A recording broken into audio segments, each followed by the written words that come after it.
Very good news लोगोफोर दिनै नोंथांमोननि थाखाय जोबोद मोनसे गोजोनथाव खौरां फैदों आरो बे गोजोनथाव खौराङानो जाहैबाय BTR नि GT-PGT टेटकाम रिक्रुटमेन्ट टेस्टनि रिजाल्टखौ दिनै अफिसियेलि पाब्लिश खालामनानै होनाय जाबाय BTC इडुकेसन डिपार्टमेन्टनिफ्राय। दा लोगोफोर नोंथांमोना नायनो हासिगोन रिजाल्टखौ सोर केन्डिडेटफोरा सेलेक्टेड जादों आरो काटअफआ बेसेबां थांदों। दा लोगोफोर नुनो मोनदों बे जाहैबाय BTC इडुकेसन डिपार्टमेन्टनिफ्राय फोसावजानाय मोनसे अफिसियेलि नटिस आरो बे नटिसखौ दिनैनि डेटआवसो बेखौ फोसावनाय जादों। दा लोगोफोर जायफोर बिथांमोना एपइन्टमेन्ट लेटारखौ एबा सेलेक्टेड जाबाय एबा रिजाल्टआव मोजां जाबाय दा बिथांमोना एपइन्टमेन्ट लेटारखौ 18 जुन एबा गाबोननो बिथांमोनहा बे एपइन्टमेन्ट लेटारखौ लायनांगोन। बे जाहैबाय सेन्टारा जाहैबाय उदालगुरि डिस्ट्रिक्टनि उदालगुरि कलेज अडिट'रियाम हलाव नोंथांमोना बे एपइन्टमेन्ट लेटारखौ लायनांगोन। 10टानिफ्राय बेखौ होनाय जागोन 10 AM अनवार्ड होनाय जादों। दा नोंथांमोना रेडि थाब्लानो जाबाय जायफोर केन्डिडेटफोरा टेटकाम रिक्रुटमेन्ट टेस्ट रिजाल्टआव मोजां जाबाय नोंथांमोना दा एपइन्टमेन्ट लेटारखौ लायनो रेडि जादों गाबोननि दिनावहाय। दा लोगोफोर काटअफआ बेसेबां थांदों जों बेखौ एसे नायनानै लादिनि। नैबे जाहैबाय ग्रेजुवेट टिचारनि काटअफ नोंथांमोना बेयाव नुनो मोनदों। फार्स्टआव दङ आर्ट्स टिचार एसिस्टेन्ट टिचार आर्ट्सनि बड' मिडियाम 88, एसिस्टेन्ट टिचार साइन्स बड' मिडियाम 99, एसिस्टेन्ट टिचार हिन्दीयाव थांदों 56, जोबोद खम थांदों हिन्दीयाव काटअफआ। ओमफ्राय बेनि उनाव दङ एसिस्टेन्ट टिचार अल्टारनेटिभ बेवहाय बड' 90 थांदों। बेनि उनावहाय एसिस्टेन्ट टिचार आर्ट्स एसामिसाव 92, एसामिसनि साइन्स टिचारावहाय 98, एसामिसनि हिन्दी टिचारावहाय 56, एसामिस आरो बड' काटअफआ हिन्दीनिया सेमानो 56 बेबायदिनो संस्कृतनि दंबावो। संस्कृत एसामिस मिडियाम स्कुलनि संस्कृतआव दङ 43 काटअफ, जोबोद खम थांदों बेनो सबसे लवेस्ट काटअफ। बेनि उनावहाय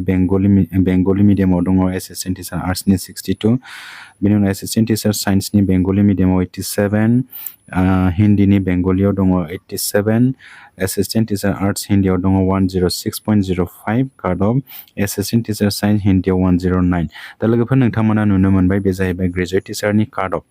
बेनि उनावहाय दङ जोंना पस्ट ग्रेजुवेट टिचारनि काटअफ नोंथांमोना बेयाव नुनो हागोन। बेहाय साबजेक्ट टिचार हिसाबै जायो। दा साबजेक्ट टिचार हिसाबै जोंना बेवहाय टटेल 20टा डिपार्टमेन्ट दङ। दा 20टा डिपार्टमेन्टआव नोंथांमोना नायनो हागोन काटअफआ बेसेबां थांदों। दा लोगोफोर बेवहाय नोंथांमोना नुदों एन्थ्रपलजियाव 95, एराबिकआव 91, एसामिसाव 87, बेंगलियाव 85, बड'आव दङ 95, जोबोद खम थांदों काटअफआ 95ल' थांदों। बेनि उनावहाय बटानियाव 107, केमिस्ट्रि 101, 121, कमार्सआव 112.2, इक'नमिक्सआव 104, बेनि उनावहाय दङ इडुकेसनाव 111, बेनि उनावहाय इंलिसाव दङ 110, जिअ'ग्राफियाव 104, जिअ'लजियाव 98, हिस्ट्रियाव 105, लजिक एन्ड फिल'सफियाव 101, बेनि उनावहाय दंबावो जोंना मेथामेटिक्सआव दङ 107, फिजिक्सआवबो 107, पलिटिकेल साइन्सआव 118, स्टेटिस्टिक्सआव दङ 108, जुल'जियाव दङ 108। दा लोगोफोर नोंथांमोना नुनो मोनबाय काटअफआ बेसेबां थांदों, बबे डिपार्टमेन्टआव बेसेबां थांदों।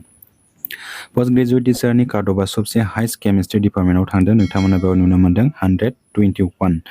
बेनि उनावहाय जोङो ग्रेजुवेट टिचारनि सबसे हाइस्ट काटअफआ बेसेबां थांदों जों बेखौ एसे नायनानै लादिनि। हाइस्ट माने बबे डिपार्टमेन्टआव बेसेबांसिमा हाइस्ट थांदों जों बेखौ नायदों। दा लोगोफोर बेवहाय नोंथांमोना नुनो मोनदों ग्रेजुवेट टिचारावहाय एसिस्टेन्ट टिचार आर्ट्सनि हिन्दीयावनो सबसे हाइस्ट थांदों। नोंथांमोना बेयाव नुनो मोनदों 106.05। बेवहाय पस्टआनो जोबोद खमखा ओंखायनो काटअफआ हाइ थांदों। दा लोगोफोर जोङो सेलेक्टेड केन्डिडेटफोरनि लिस्टखौ नायनोसै सोर केन्डिडेटफोरा सेलेक्टेड जादों। बेखौ आङो गासैखौबो नायजोबनो हानाय नंला, गोबां बुरजा लिस्ट बेवहाय बेखौ नायजोबनांगौबा भिडिअआ जोबोद गोलाव जागोन। नोंथांमोननो आङो मोनसे मोननै नोंथांमोननो देखायनोसै बेसेबां थांदों काटअफआ। दा लोगोफोर नोंथांमोना बेवहाय नुदों बे जाहैबाय एसिस्टेन्ट टिचार आर्ट्स बड' मिडियामनि। बेवहाय नोंथांमोना फार्स्टआव बड' मिडियामनिखौनो नुगोन आरो सिरियाल नाम्बार 1आव टपारा दङ बड' मिडियामनि एसिस्टेन्ट टिचार आर्ट्सआव। बे जाहैबाय जितुमनि बसुमतारी, बिथांनि काटअफआ 110, बड' मिडियामनि काटअफआ 110सिम थांदों। हाइस्टआ 110 थांदों आरो लवेस्टआ बेसेबां थांदों जों बेखौबो नायदिनि। बेवहाय आङो मोनफा मोनफा नायला, हाइस्ट टु लवेस्ट बेखौल' नायनोसै। नोंथांमोना नुनो मोनगोन बेवहाय बड' मिडियामनि काटअफआ बेसेबां थांदों। टटेल बेसेबां पस्ट दङ नोंथांमोना बेयाव नायब्लानो नुनो मोनगोन जिहेतु आङो काट अफ एनालाइसिसआव बड' मिडियानि पस्टआ बेसेबां थागोन बेखौ एनालाइज खालामनायाव एसे गोरोबहांदों पस्टआ बेसेबां दङ दा लोगोफोर नोंथांमोना बेवहाय नुनो मोनदों लास्टखौ नायनोसै आङो बड' मिडियामनि एसिस्टेन्ट टिचार आर्ट्सनि दा लोगोफोर बेवहाय टटेल जोंना 373 सिम फैदों पस्टआ बड' मिडियामनि आर्ट्सनि पस्टआ ओमफ्राय बिनि काट अफआ थांदों 73 बे जाबाय PWD केटेगरि PWD केटेगरियाव जोंना सासे सानै साथाम साब्रै साबा 6 जन फैदों PWD केटेगरियाव ओमफ्राय नर्मेलाव फैदों जोंना 88 लयेस्ट 88 PWDआ 73 सिम थांदों काट अफआ साइन्स टिचारावबो नोंथांमोना नायनो हागोन साइन्स टिचारनि काट अफआ बेसेबां थांदों ओमफ्राय सोर केन्डिडेटआ सेलेक्सन जादों बेवहाय बुलु मुसाहारिया सबसे टपार थांदों साइन्स टिचारावहाय नोंथांमोना बेयाव नायनानै लानो हागोन दा लोगोफोर नोंथांमोना बेखौ नायनानै लादो सोर केन्डिडेटफोरा सिलेक्टेड जादों आरो नोंथांमोना PDF फाइलखौ मोनाखैब्ला PDF फाइलखौ नोंथांमोना नैबे भिडिअनि डिसक्रिपसनाव थां बेवहाय टेलिग्राम चेनेलनि लिंक होनाय जादों बे लिंकआव हाबनानै नोंथांमोना नैबे PDF फाइलखौ मोननो हागोन दा लोगोफोर बेबायदिनो जोंना PGT टिचारनिबो केन्डिडेटफोरनि लिस्ट दङ बे केन्डिडेटनि लिस्टखौ नोंथांमोना नैबेवहाय नायनो हागोन PGT टिचारनि केन्डिडेटनि लिस्टआ नैबेवहायनो सबसे हाइस्ट सोर थांदों नोंथांमोना बेयाव नायनानै लाबानो जाबाय दा बिनि PDF फाइलखौ आङो टेलिग्राम चेनेलनि लिंकआव होनाय जादों नोंथांमोना बे भिडिअनि डिसक्रिपसनाव थां बेवहाय नोंथांमोना टेलिग्राम चेनेलखौ मोनगोन नोंथांमोना टेलिग्राम चेनेलाव हाबनानै नैबे PDF फाइलखौ डाउनलड खालामनानै लाबानो जाबाय दा लोगोफोर नोंथांमोननि थाखाय जोबोद गुड निउस लाबोनानै होनाय जाबाय BTC इडुकेसन डिपार्टमेन्टआ आरो लोगोसे BTC गभर्नमेन्टआ दा BTCआव जबानो जब जोङो जब मेला होननानै बुंनांसिगोन BTRनि जानाखि बर्तमाननि जानाखि जबनि एग्जामनि रिजाल्टनि जोङो मोनसेनि उनाव मोनसे गुड निउस मोनगासिनो दङ थारैनो बेखौ जों मोनसे जबनि मेला होननानैनो बुंनांसिगोन जोंना PGT आरो ग्रेजुवेट टिचारनि दिनै रिजाल्टखौ फोसावबाय दा नैबे सप्तानि गेजेरावनो साननै सानथामसोनि उनावनो लवार प्राइमारि आरो आपार प्राइमारि टेट क्वालिफाइड केन्डिडेटफोरनि थाखायबो गुड निउस फैगासिनो दङ थाबैनो बिनि एडभार्टाइजमेन्टखौबो फोसावसिगोन आरो नैबे जानाखि GT-PGTनि रिजाल्टखौ दिनै फोसावबाय बे आरो साबसिन जाबाय थारमाने LP आरो UPनि एडभार्टाइजमेन्टखौ होनायनि सिगां नैबे GT-PGTनि रिजाल्टखौ होनाया बयनिख्रुइबो बेस्ट जादों मानो होनोब्ला बेवहाय अभारलिपिं जानायनि खुनु खोथायानो फैला गोजौ लेभेलनिफ्राय रावबो गाहायाव फैखाला नाथाय गाहाय लेभेलनिफ्राय गोजौआव मानसिफ्रा थाङोब्ला जोबोद उसुबिदा जायो दा दाख्लैनो जानाखि LP आरो UP टेटनि एपइन्टमेन्ट मोननाय केन्डिडेटफोरा दा गासिबो GT-PGTआव फैजोबसिगोन दा बिथांमोननि पस्टआ आरो लांदां थाफिनसिगोन 4 बोसोर 5 बोसोर दा बेयो जोबोद माने साननो गोनां बाथ्रा बियो ओंखायनो दा दिनैनि जानाखि रिजाल्टखौ फोसावबाय रिजाल्ट PGT-GTनिखौ आरो बिनि उनाव LP आरो UPनि एडभार्टाइजमेन्ट जोबोद मोजां जादों बे प्रसेसा दा लोगोफोर नोंथांमोना धैर्य हमनानै नेथ'दो थाबैनो LP आरो UP टेटनि रिक्रुइटमेन्टनि एडभार्टाइजमेन्टखौ फोसावसिगोन नैबे सप्तानि गेजेरावनो दाखालि साननैसो सिगां BTCनि चिफ मानव गेदेर प्रमद बर' बिथाङा मिडियानि सिगाङाव बुंदोंमोन जे नैबे सप्तानि गेजेरावनो PGT आरो GTनि टेट काम रिक्रुइटमेन्ट टेस्टनि रिजाल्टखौ फोसावनाय जासिगोन होननानै बुंदोंमोन बिथाङा दा गमामायैनो रिजाल्टखौ फोसावबाय गोबां केन्डिडेटफ्रानो रिजाल्टखौ माब्ला होगोन होननानै गोबां टेनसन जाबाय थादोंमोन दा बिथांमोननि टेनसना दिनै स्रां जाजोबसिगोन आरो नोंथांमोना गाबोन उदालगुरि कलेजनि अडिट'रियाम हलावहाय नोंथांमोना साफा साफा थांनानै एपइन्टमेन्ट लेटारखौ लायनो हासिगोन आरो फारसेथिं लवार प्राइमारि आरो आपार प्राइमारि टेटनि रिक्रुइटमेन्टनि खोथाखौबो मानव गेदेर प्रमद बर' बिथाङा दाखालि साननैसो सिगां मिडियाआव बुंदोंमोन बेनि एडभार्टाइजमेन्टखौ फोसावसिगोन SIU सेंसना अलरेडि एप्रुभ जानानै फैखाबाय दा नोंथांमोना नैबे सप्तासेखौल' नेथ'दो जोंनि थाखायबो एबा लवार प्राइमारि एबा आपार प्राइमारि टेट पास जानानै थानाय केन्डिडेटफोरनि थाखायबो जोबोद मोनसे गुड निउस फैगासिनो दङ दा जोंनि गेजेरावहाय 4Sनि third grade 4th grade graduate level HS level आरो नै दा 22 तारिखआव सिटनि एग्जाम जाबावसिगोन माने एग्जामानो एग्जाम BTCआव जबानो जब जोबोद मोनसे गोजोनथाव खौरां आरो बियो बेबायदि जोङो सिगांनि समाव बा बर्तमान जोङो आसामाव जेरैबायदि सोलिबाय थानाय नुदों ADREनि रिक्रुइटमेन्ट फोसावबाय थानाय आसाम गभर्नमेन्टआ डक्टर हिमन्त बिश्व शर्मा बिथाङा जेरैबायदि ADREनि गेजेरजों 1 लाख जब होनायनि खोथा बुंदोंमोन माने मोनफा मोनफा प्रसेसखौ डक्टर हिमन्त बिश्व शर्मा बिथाङा मावफुंगासिनो दङ दा BTC गभर्नमेन्टआवबो बर्तमान जों बेबायदि नुनायखौ जोङो मोजां होननानै बुंनांसिगोन दा जब मोनोब्ला जों बयनिबो थाखायनो मोजां जब मोननायावसो जोङो दुखु जानानै थायो आरो बायदिसिना जों बोराबो दा हयथ'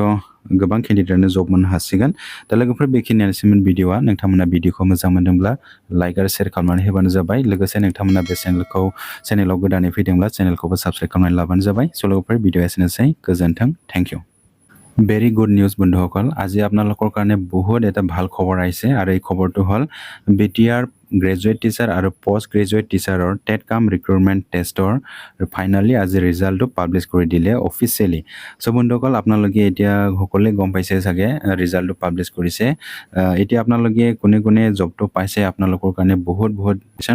এতিয়া আপোনালোকে নটিচটো চাব ইয়াতে BTC এডুকেশ্যন ডিপাৰ্টমেণ্টৰ পৰা আজি 17 জুন 2025 নটিফিকেশ্যন পাব্লিছ কৰি দিলে আৰু ৰিজাল্টটো পাব্লিছ কৰি দিলে কাৰ্ড অফো পাব্লিছ কৰি দিলে লগতে দুইদিনমান আগত আমাৰ BTC চিফ মাননীয় প্ৰমোদ বড়ো ডাঙৰীয়াই কৈছিল যে এই সপ্তাহৰ মাজতে টেট কাম ৰিক্ৰুটমেণ্ট টেষ্টৰ ৰিজাল্টটো পাব্লিছ কৰি দিম বুলি কৈছিলে তেখেতে আজি ফাইনালি ৰিজাল্টটো পাব্লিছ কৰি দিলে এইটো বহুত ভাল কথা আৰু একফালে তেখেতে কৈছে লোৱাৰ প্ৰাইমাৰী আৰু আপাৰ প্ৰাইমাৰী টেটৰ ৰিক্ৰুটমেণ্টৰ এডভাৰটাইজমেণ্টটো সোনকালে দিব বুলি তেখেতে জনাইছে চ' বন্ধুসকল আপোনালোকে এইটো নটিচটো চাব প্ৰথমতে মই সেইটো ফাৰ্ষ্টৰ নটিচটো দেখাম যোনে কেণ্ডিডেটবিলাকে এপইণ্টমেণ্ট লেটাৰটো পাইছে বা ছিলেক্টেড হৈছে তেখেতসকলে ওদালগুৰি কলেজৰ অডিটৰিয়াম হলত অহাকালি 18 জুন 2025 10টাৰ পৰা আপোনালোকে এপইণ্টমেণ্ট লেটাৰটো পাব আপোনালোকে সকলোৱে যোনে কেণ্ডিডেটবিলাকে ছিলেক্টেড হৈছে আপোনালোকে ওদালগুৰিত যাব কাৰণে ৰেডি হ'ব লাগিব এতিয়া চ' বন্ধুসকল ইয়াতে আমি কাৰ্ড অফটো চাই ল'ম আগতে কাৰ্ড অফটো কিমান গৈছে আমাৰ এইটো হ'ল গ্ৰেজুৱেট টিচাৰৰ card of graduate teacher assistant teacher ফাৰ্ষ্টত বড়ো মিডিয়ামৰ আছে বড়ো মিডিয়ামৰ কাৰ্ড অফটো গৈছে 88 তাৰপিছত ছায়েন্সত গৈছে আমাৰ 99 এছিষ্টেণ্ট টিচাৰ হিন্দী বড়ো মিডিয়ামৰ গৈছে 56 এছিষ্টেণ্ট টিচাৰ অল্টাৰনেটিভত বড়ো মিডিয়ামৰ গৈছে 90 এছিষ্টেণ্ট টিচাৰ আৰ্টছ এছামিছত 92 এছিষ্টেণ্ট টিচাৰ ছায়েন্স এছামিছত 98 এছিষ্টেণ্ট টিচাৰ হিন্দী এছামিজ মিডিয়ামত 56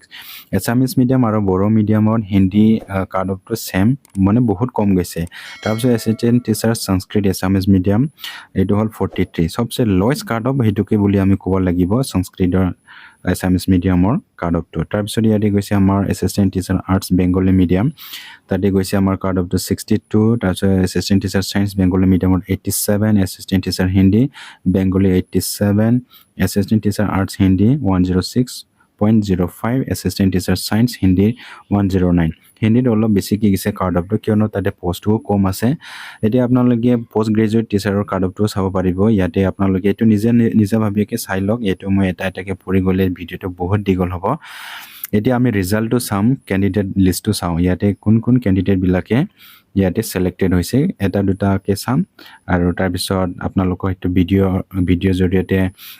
ইয়াৰ PDF লিংকটো আপোনালোকক দি দিছোঁ এই ভিডিঅ'ৰ ডিছক্ৰিপশ্যনত যাব তাতে এটা টেলিগ্ৰাম চেনেলৰ লিংক দিয়া আছে আপোনালোকে টেলিগ্ৰাম চেনেলত গৈ আপোনালোকে এই PDFটো ডাউনলোড কৰি নিজাভাৱীয়াকৈ আপোনালোকে চাব পাৰিব